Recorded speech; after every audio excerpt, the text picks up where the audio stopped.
Tao po. Tao po. Tao po, magandang, Ano ba yan? magandang umaga po, ma'am. Good morning po. naman po. Oh.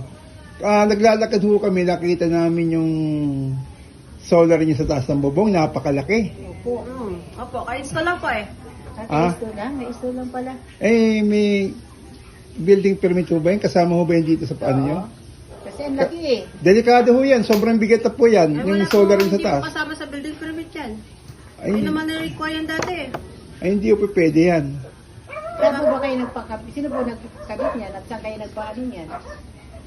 Siyempre may kinukuha ng kaming company niyan. Private. Hindi naman require yan dati ah.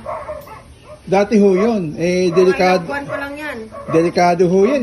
Napakalaki ng Bigat yan ah. Ang bigat, puro bakal ho yan eh. O kaya sinikiro nga ng ano namin dito, ng engineer yung gumawa niyan. Yung nakita ko yung bahay niya ito, hindi naman gaanong ano to. Pero bakit Matibay. nagpakabit po kayo ng ganyang kalaking solar? Oh, kita yung ano nila Siyempre, oh. para na makatipid naman po tayo sa kuryente. Ang mahal-mahal ng kuryente ngayon.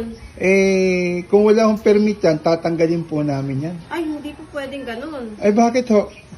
Ay, hindi pwede yun. Tapos hindi ako pwede magdesisyon yan kasi wala pa dito yung mister ko, nasa abroad pa. Ay Laki-laki ate, pa ng ginastos namin dyan Magkano para po sa ba bilhin nyo ginastos na nyo dyan? tanggalin yan. magkano ba inabot ang gastos dyan? Ay, nasa kalahating milyon din yan. Okay. kita nyo? Oo. Permit na lang, hindi nyo maipakita. Permit, hindi nyo makuha? Tapos na yung bahay. Kailangan pa ba ng permit yan? Oo.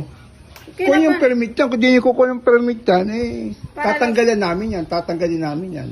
Permit para lang sa ano, sa solar? Opo, kailangan Oo. po yan kasi in case po na magkaroon po ng problema yan, Wala naman sinabi sa amin dati naka-insure na yung pag, ano nyo na yan. pag solar, ilagyan ng ano, kailangan kuhanan ng permit. Kailangan na po ngayon yan.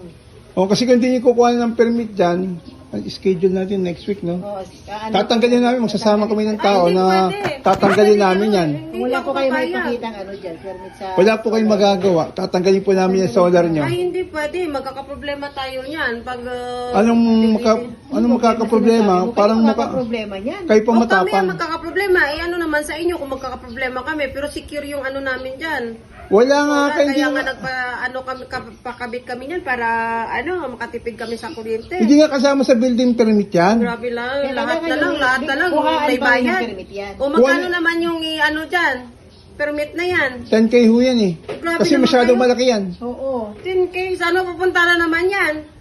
Oh. Baka sa malita na naman yan, Ay, hindi mapunta. mapupunta yan. Siyempre, Ay, Ay, naku. kasama po yan para security lang po ng ano nyo yan. Security ng ano? Na- Security namin. Oo, security Iniisip din namin na secured kami, pero ano, para saan yung ano, bakit kailangan pa namin magbayad? Kasi pagdating na magkaroon ng problema, saan kayo tatakbo? Oh, O, di ba? kung magkaroon ng problema, tatakbo kami sa inyo, ano mangyayari? Magbabayad pa rin kami. Hindi naman babayad. Kumbaga, magkakaroon kayo ng parang... Wala relief naman dun kayo sa na ano. itutulong. Ganito na lang ho. Next week babalik kami, tatanggalin namin ho yan. Wala kayong magagawa kung ayun yung permit, tatanggalin ayun po, namin ho yan. ayun po. Dadala kaming Hindi, tao. hindi ako papayag. Ayaw nyo po makipag ano sa amin,